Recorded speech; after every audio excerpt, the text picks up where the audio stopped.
A lot has changed in America in the past 30 years. We got the internet, you can't joke about anything anymore because of cancel culture, and of course, America's roads have become infested with glorified tanks. See, not so long ago, almost every car on the road was a car. Auto manufacturers were mostly focused on trying to get good gas mileage, and cars like this were off-road vehicles for outdoors enthusiasts and men who wanted to feel like a big boy. Nowadays, the majority of the vehicles on the road are SUVs, which might not have been a problem, except for they get worse gas mileage, they produce more pollution, they're heavier and do more damage to the roads and bridges they drive on, and I guess this is relevant, they are murdering the absolute hell out of both pedestrians and people in smaller vehicles. And it would be one thing if Americans just kept demanding bigger and bigger cars. It would still suck, it would just kind of be our fault, you know? But the reason everyone's mom is driving a monster truck is mostly because car companies, specifically American car companies, make way more money selling an SUV than selling a car. And it's not just because they can charge more for them. Due to a loophole in the 1970s, SUVs don't have to hit the same standards as cars because SUVs are regulated as non-passenger work vehicles, like for farms and construction sites, and it's such a crazy story, we made a whole episode about it. Hi, I'm Rollie Williams, a guy with a climate science and policy degree, and whatever the opposite of a car fetish is, and this is a video about how all the cars in America became tanks. Welcome to Climate Town.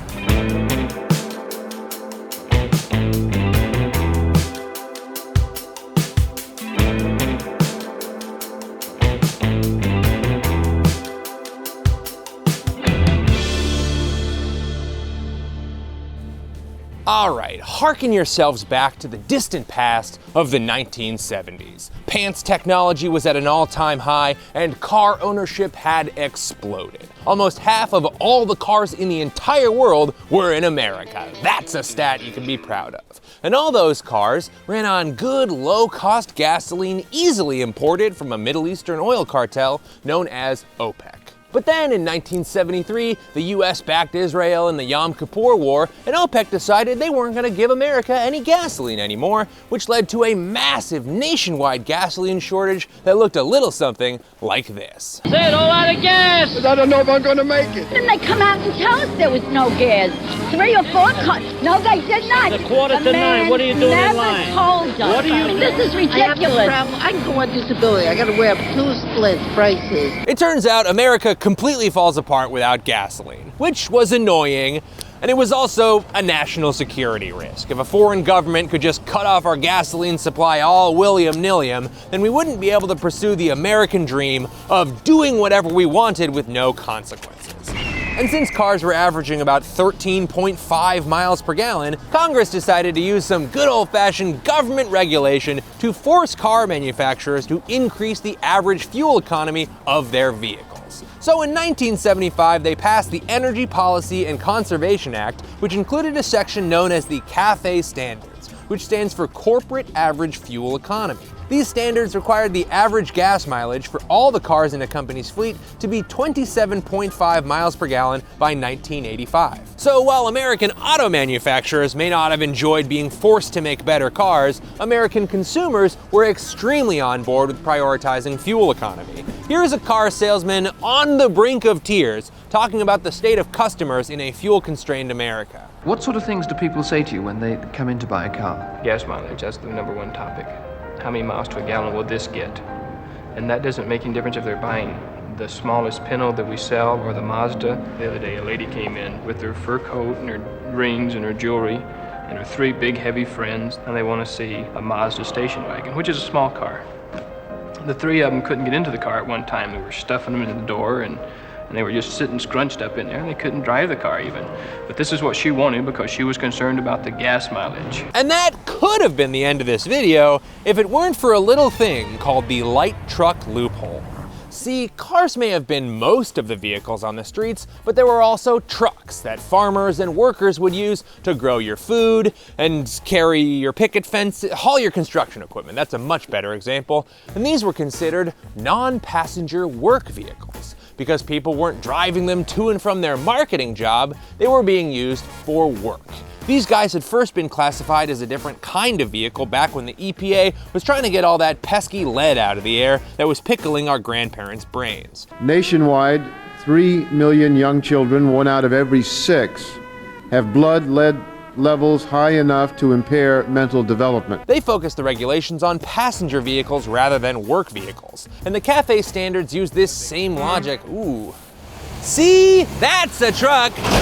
And the CAFE standards use this same logic to give light-duty trucks a break on gas mileage. So now, in addition to being allowed to pollute more and have worse safety standards, non-passenger work vehicles would only have to get 20.5 miles per gallon by 1987. So of these two categories, which one do you think the SUV would fall into? Well, it's kind of a trick question, because at the time, SUVs didn't really exist, at least not by that name. They were essentially off-road pickup trucks with a little hard hat on top, and since they were for climbing over rocks and not hauling your kids to school, they were also classified as non-passenger work vehicles. And don't get me wrong, this was not some kind of poison pill that the auto industry snuck into the legislation at the last second so they could flood the streets with SUVs the second Congress turned their back. See, Detroit was dominated by the big 3 automakers, GM, Ford, and Chrysler. But there was also a Ringo, a 4th auto company known as American Motors Corporation, and they made Jeep for the person who wants to leave roads far behind, tell trails to get lost. All you need is the Jeep. It's got guts, rugged Jeep guts. See, AMC needed to keep up with the big 3, and they were worried that the R&D required to hit passenger vehicle standards might be enough to put them out of business. So they lobbied like hell to get the Jeep classified as a work truck. And that's not just me guessing that. Here's an actual quote from the chairman of AMC at the time. "We made damn sure they were classified as trucks. We lobbied like hell." They lobbied like hell. Now, the EPA had a choice. They could force Jeep to comply and risk putting a bunch of hard-working American auto workers out of a job in a pretty critical swing state. Or they could give a small car company a break. I mean, how could this possibly come back to bite us a few decades down the road? So the EPA caved and put Jeeps in the light truck category. According to Eric Stork, Deputy Assistant Administrator of the EPA, we had to find a way to keep the Clean Air Act from being blamed for putting AMC out of business, so we reached for the truck chassis definition. So a line was drawn. Pickup trucks are work trucks. Pickup trucks with a little hat on the back, also a work truck. And then, nothing happened for about a decade. I mean, sure, there were some pre-SUVs kicking around, but they were a tiny portion of the vehicle market, and they were really designed for hunting or driving around in the woods. But all of that was about to change. Experience it for yourself. Get in. Only Cherokee gives you a choice of 2 or 4 doors. Only Cherokee has room for 5. The all-new Jeep Cherokee is here with seating for 5. One word says it all, Jeep! That's right, it's the 1984 Jeep Cherokee, the first of its kind, non-passenger work vehicle, passenger family vehicle. And auto riders at the time were completely confused. It's a little hard to get your mind wrapped around the Cherokee's mission in life, but Jeep tries to help by calling it Sport Wagon. It's a station wagon with extra functional overtones, an American car in Oshkosh overalls, part car, part truck. By the way, the writer of that article, a young Michael Jordan. Just when you think you know a guy, he's putting up 30 points a night on the court and then coming home to write insightful automotive articles. Wow, quadruple threat. Almost out of nowhere, Jeep shocked the auto industry by selling like crazy. In 1980, SUVs were just 2% of the market, and by 1990, that number was 7%. And mid-sized SUVs like the Jeep Cherokee had grown by 30x. And on top of that, because the Jeep was regulated as a non-passenger work vehicle, you could save a ton of money on assembly costs. If you could save 30% off the cost by not meeting the safety standards, it could make a project a whole lot more attractive. Yikes, that's a real quote from an actual Jeep executive. And ordinarily, they might not have been so candid, but that quote And honestly, a ton of other stuff from this video is from High and Mighty by Keith Bradsher. Keith was the Detroit bureau chief for the New York Times in the 90s, which means he had incredible access to the US automakers. The assumption at the time was that if you're an auto writer, you're on the side of the auto industry. If you're some kind of environmental writer flying in from New York City, you're gonna get the company line. But if you're in Detroit, you're on the side of the automakers, the car team. And auto executives were more than willing to talk to the friendly press. The chief financial officer for General Motors, when I think about that, I think about how many zeros do you have to deal with? A huge industrial corporation, a lot of big numbers, huh? That's right. But then Keith Bradsher published this book, and my God, they must have been so pissed. It's absolutely crammed full of great stuff. It's a great read. Go read it. And now, back to the video. And as the highly profitable Jeep sales grew, the big three automakers were getting a little jealous. See, they had dominated the American market back in the 1960s, but foreign car manufacturers were steadily eating their lunch by selling American drivers more fuel-efficient vehicles. GM, Ford, and Chrysler saw these big, bulky SUVs as a great way to recoup their lost profits, and they released their own non-passenger work vehicle passenger family vehicles. Well, not Chrysler. Chrysler just bought Jeep, but you know, you get the idea. And all of this was happening just in time for the richest generation in the history of America to enter their prime buying years. Ladies and gentlemen, it's the boomers.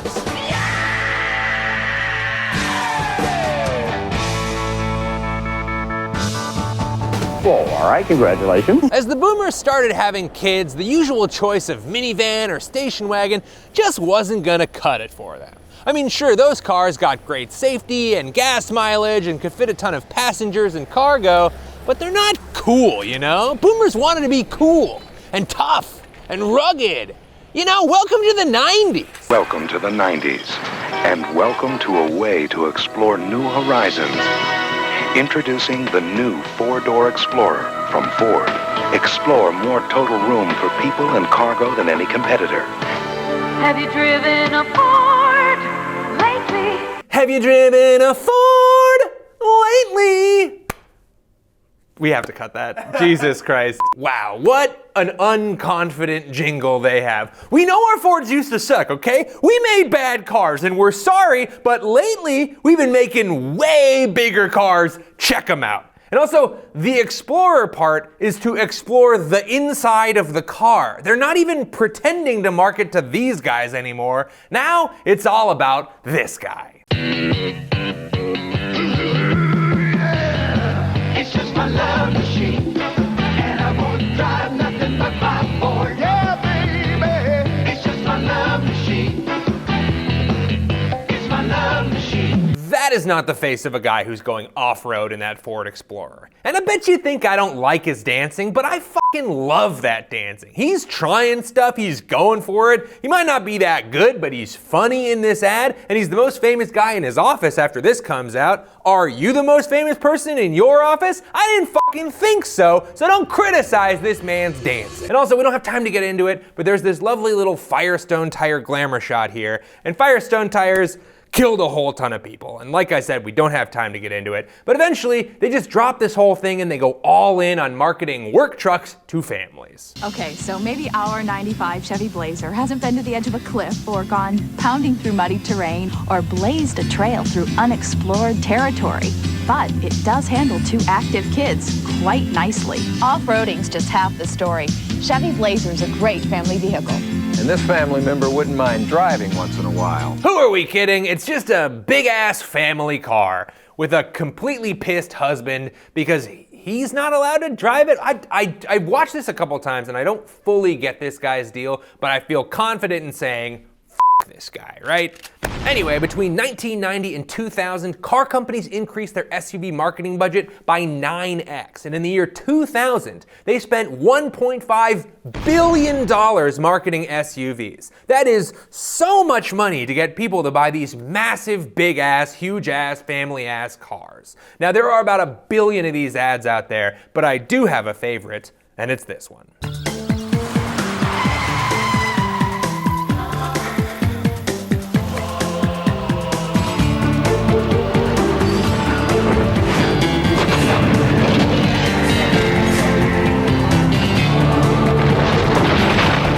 The new Chevy Blazer with the driver control system. A little security in an insecure world.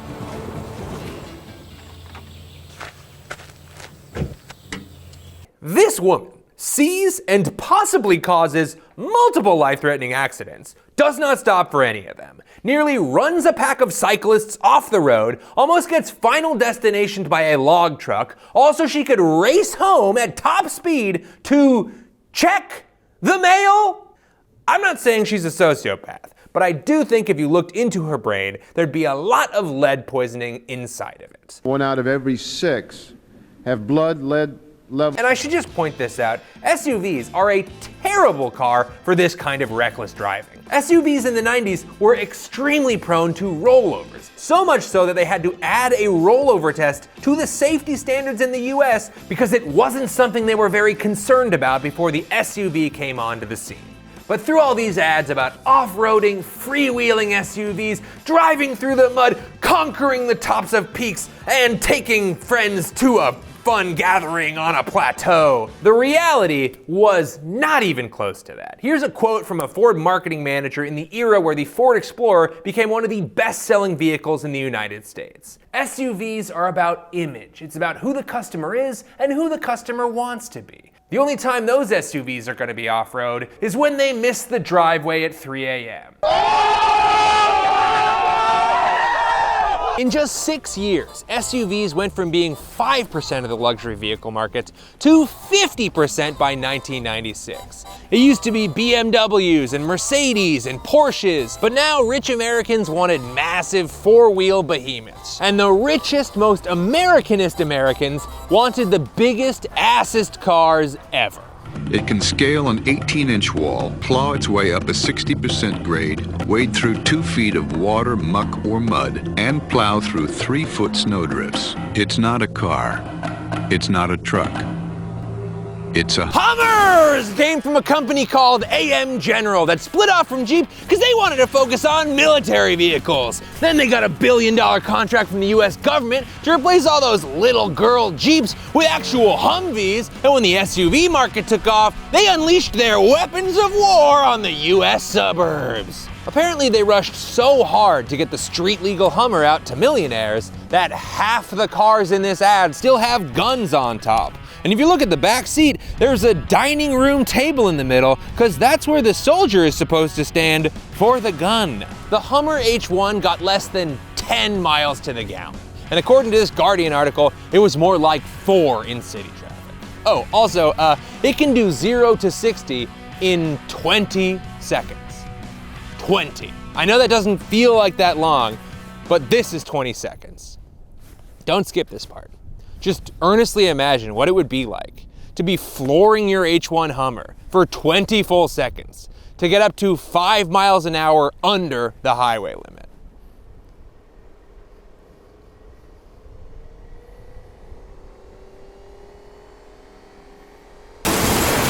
But the Terminator loved it, the auto industry loved it, and within a few years, GM bought the rights to make as many different kinds of Hummers as their hearts desired. And according to GM marketing, Hummers tend to appeal to people who never performed military service, but wished they had. Good Lord, another devastating burn on their own customers. They also felt that Hummers would do well with rugged individualists, and that rugged individualists were people who really sought out peer approval. My God, you can't come back from that. And things were about to get a whole lot worse. But first, you know what the opposite of a Hummer is? Subscribing to us on Patreon. Oh yeah, baby, it's one of the coldest shoots in Climate Town history, but we're out here on location trying to give you the scoop about SUVs for absolutely free because we think it's an important story for people to know about. The better we understand how we got into this mess, the better equipped we'll be to get out of it, and we just thought that's important to not put behind a paywall. And how are we able to afford all this? Because I'm fabulously wealthy! And the reason we're able to afford this is because of our supporters on Patreon. So if that's you, thank you so much. Seriously, you're the best. And if you'd like to be part of the engine that keeps Climate Town alive and independent and out on the streets, you could consider joining Patreon as well for something like $5 a month. And we will make it worth your while, my friend. We give you exclusive behind-the-scenes clips, footage of petty arguments we have about reality TV, footage from our live show. It goes rattlesnake, Cobra, the cell phone game snake, and that's it. I can't name any other snakes, but rattlesnake is number one. And even access to the Climate Town landline. That is a real phone that sits on my desk. You get the number, you can call it, and if I'm around, I will answer it. The conversation will go whatever direction you choose. I'm normal. I'm being normal on the line, but people are calling it and trying to get weird, but I took $5,000 worth of improv classes. I will get weird. I'm not gonna back down just because you called me, man. The call will go whatever direction we want. And if any of that sounds good to you and you want to support us, please check us out at our Patreon page. Link in the description, but just remember, I love you.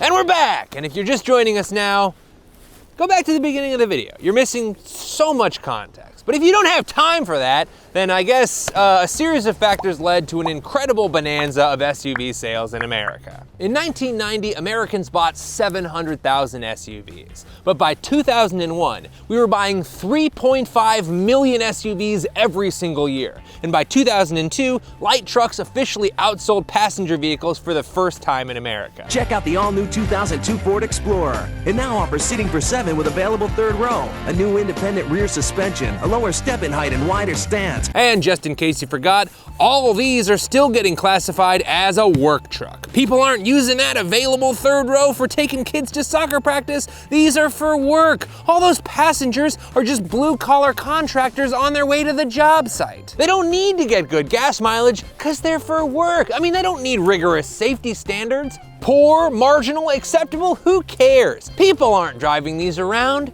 workers are. And car companies made damn sure the government remembered that. When the US added a luxury tax on vehicles over $30,000 in 1990, not on work trucks, baby.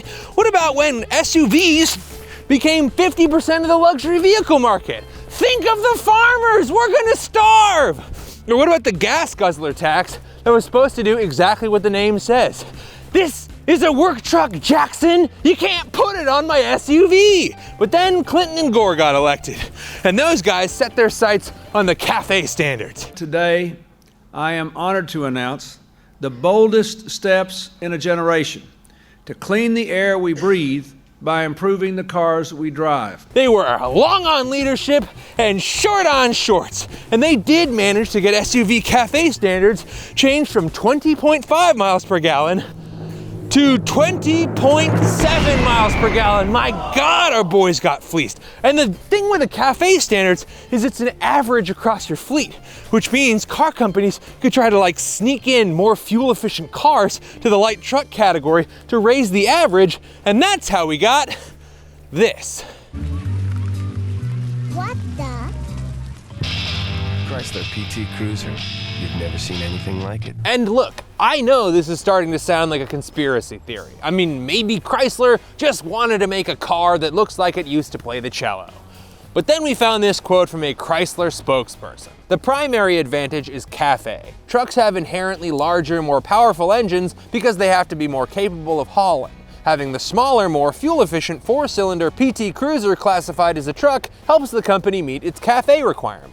Okay, hang on, great quote. The headline of this article says critics say, but then the person it's referring to is the Chrysler spokesperson. That's not critics, they're not wondering, that's the official party line. Whatever. Anyway, with the blast of SUVs, average gas mileage in the US actually went down in the 90s despite a bunch of new technology. And if you're wondering why the EPA didn't step in harder on SUVs, perhaps this quote from a top EPA official at the time will shed some light on things. We had to find a way to keep the Clean Air Act from being blamed for, I'm sorry, that's the EPA from 1973 again. Sorry, the EPA in 1997 didn't rein in SUVs because we don't want to kill the goose that lays the golden eggs for the domestic industry. Oh, awesome. So it's kind of just the same. And by the way, I looked up the goose that laid the golden eggs, and it's one of Aesop's fables. And I say one of because that dude is credited with over 700 goddamn fables. I mean, we all know The Tortoise and the Hare, The Boy Who Cried Wolf, but there are literal hundreds of Aesop deep cuts. I'm talking The Cat as Physician and the Hens, or The Youngsters in the Butcher Shop. Oh, and then the cat is back as physician in Physician and Sick Man. You got the fox and the stork, the frogs desiring a king, the milkmaid and her pail, the old man and death, that's a scary one, or the erotic thriller, The Trumpeter Taken Captive. There are hundreds of Aesop fables. I guess what I'm trying to say is please stop making Star Wars. Anyway, the goose is famous because golden eggs are really valuable, and SUVs were that for the auto industry. Now, I could throw a ton of numbers at you, but I think this single Ford factory really sums things up. This factory was making massive SUVs like this one for Ford, and in 1998, this one building made $3.7 billion in profit. That's more than all of the Walmarts combined in that same year. SUVs were so ridiculously profitable that this building made that $3.7 billion profit on just $11 billion in sales. It took Walmart 10 times that amount, $118 billion in sales, to make almost that much profit. But even though SUVs are way more profitable than cars, and the auto industry was pivoting as fast as they could, people were still buying cars. Sure, they'd tailed off, but half of all sales were still boring, less profitable, cat as physician cars. But what if instead of cars, those were SUVs? Introducing the crossover. Do you love what an SUV, a minivan, and a luxury sedan each have to offer? I've got a never-ending love. From now on, that's all I want to do. The Buick Rendezvous. Because while the massive SUVs that dominated the 90s were built on a pickup truck frame, crossovers start with a car design and then squeeze the SUV on top of that. Toyota took the Corolla and made the RAV4, Honda took the Civic and made the CR-V. They are lighter and more fuel efficient than larger SUVs, but just like the PT Cruiser, they get lumped in with light-duty trucks, so they get to dance around the stricter passenger car regulations. And all the marketing money that drove rich boomers to buy Escalades and Lincoln Navigators set their kids up to dream of owning their own SUVs. But no generation since the boomers has had anywhere near that level of wealth, so they'd have to mix in some of the fun-sized SUVs. There was a brief shining moment in 2009, well, not shine, actually it was the Great Recession. My people have been in this game for 25 years, and they are losing their jobs, and these firms are gonna go out of business, and he's nuts! They're nuts! They know nothing! Kramer. But America's auto manufacturers had dug themselves into a big gas-guzzling hole, and high gas prices were killing their sales so hard. The U.S. auto industry is in dire straits, and its leaders are asking Congress for billions of dollars in loans. And a young Barack Obama might have been able to strong-arm them into making regular cars again. Now, we cannot continue to excuse poor decisions. We cannot make the survival of our auto industry dependent on an unending flow of taxpayer dollars. And for a brief second, we did shift away from making SUVs.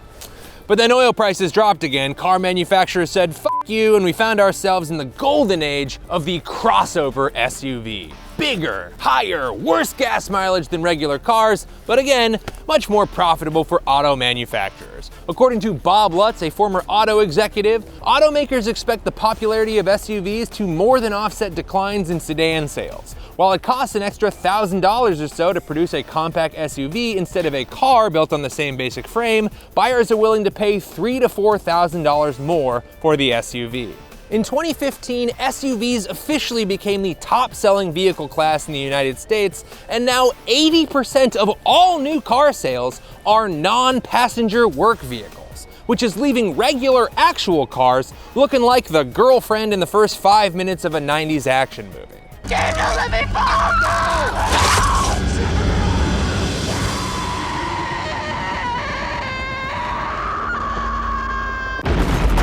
But you might be thinking, who cares? If everyone's buying up SUVs, then that's what they're gonna have.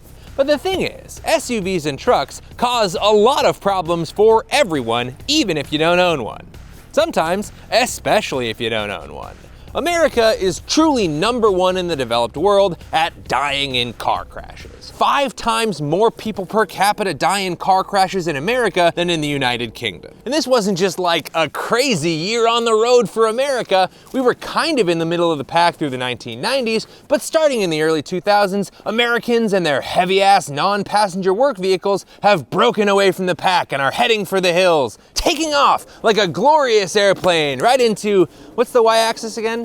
Deaths per million people. Oh, shit. In a fun little ironic twist, one of the primary reasons Americans give for wanting to buy an SUV is because every other car on the road is an SUV already, and if they don't have something big, they're gonna find themselves under the wheel of somebody else's non-passenger work vehicle. And you know what? They might be right. There's a thing called crash compatibility that requires the bumper of a car to be no higher than 20 inches off the ground. Perfect for when you're crashing into another car. But since SUVs aren't cars and are not required to have that 20-inch bumper, when a car crashes into a not car, the lower car bumper acts more like a ramp in a fucking Dukes of Hazzard stunt. And it almost goes without saying, but pedestrians are also getting the molasses murdered out of them by bigger vehicles with higher bumpers and lower visibility.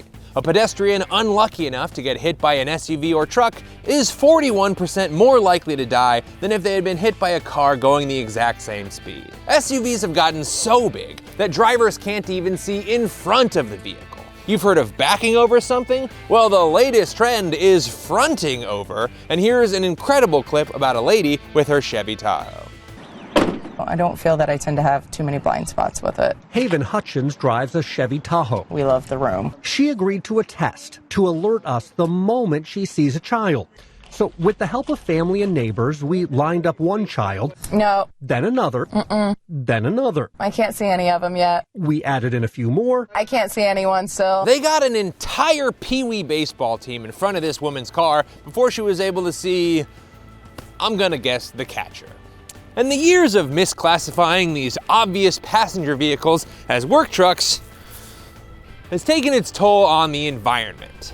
Because of the gap in fuel efficiency, SUV drivers burn 20% more gasoline than cars. That's the equivalent of pouring a full beer out every time you buy a 6-pack forever. 1 out of every 6. And because America consumes roughly 376 million gallons of gasoline every single day, we are really pouring one out for the friends who couldn't make it here.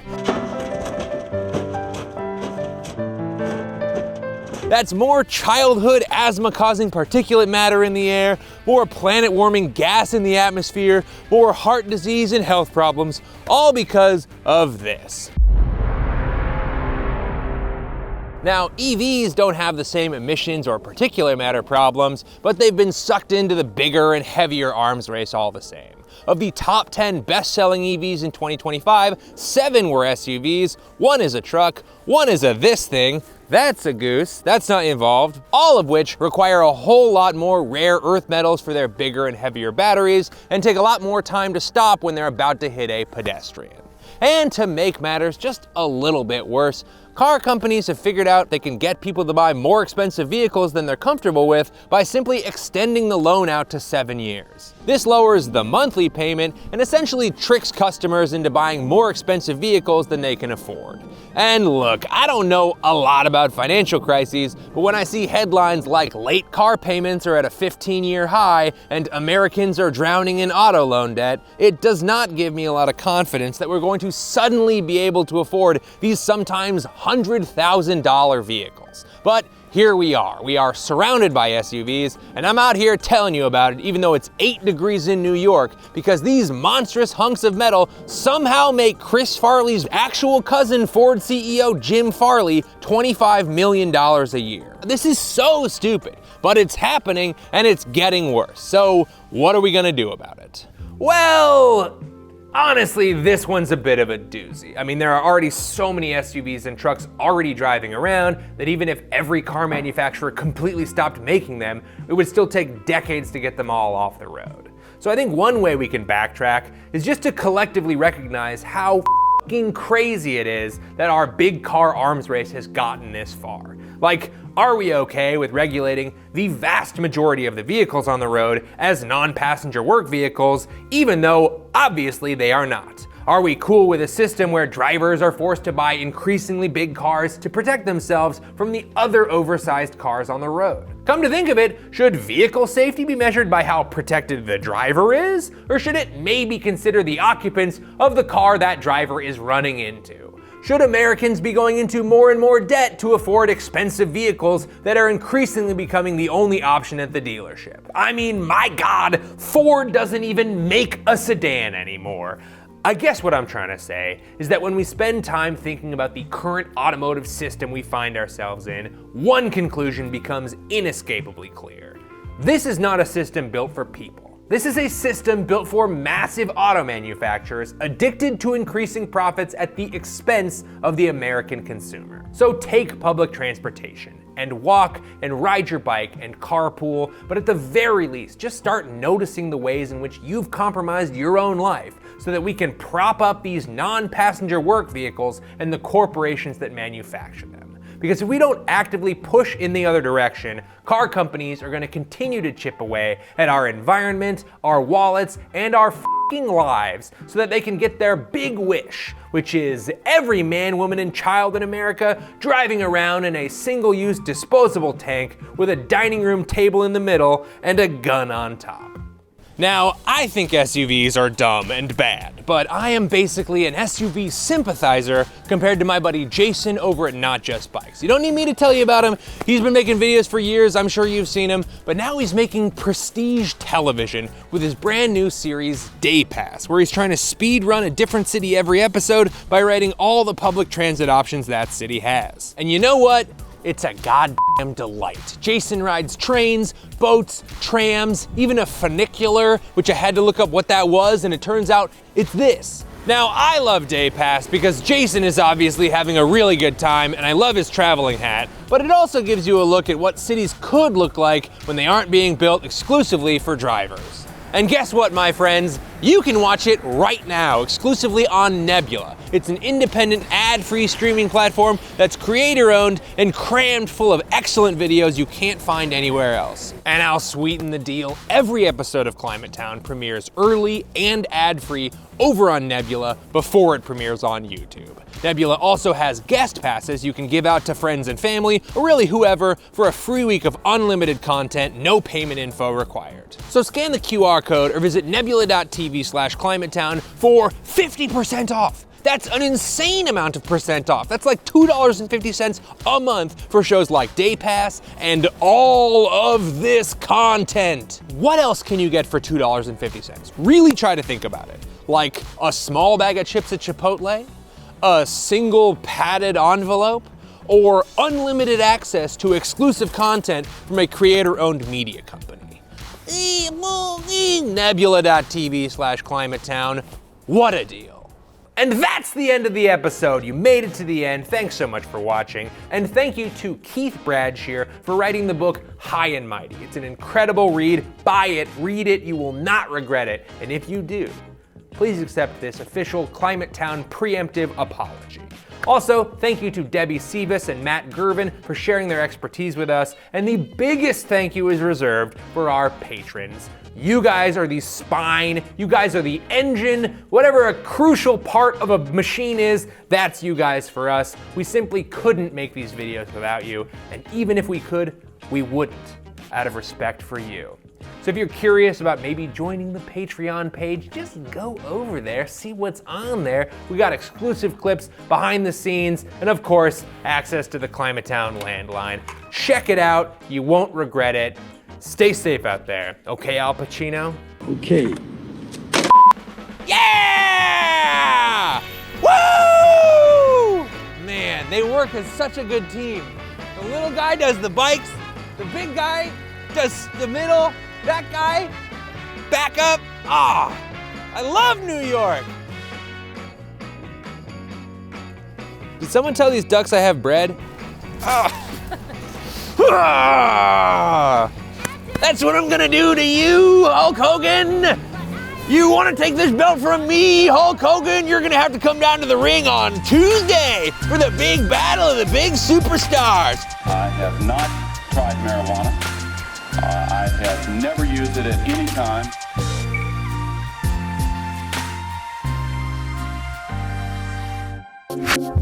Did you hear that pop? Goodbye.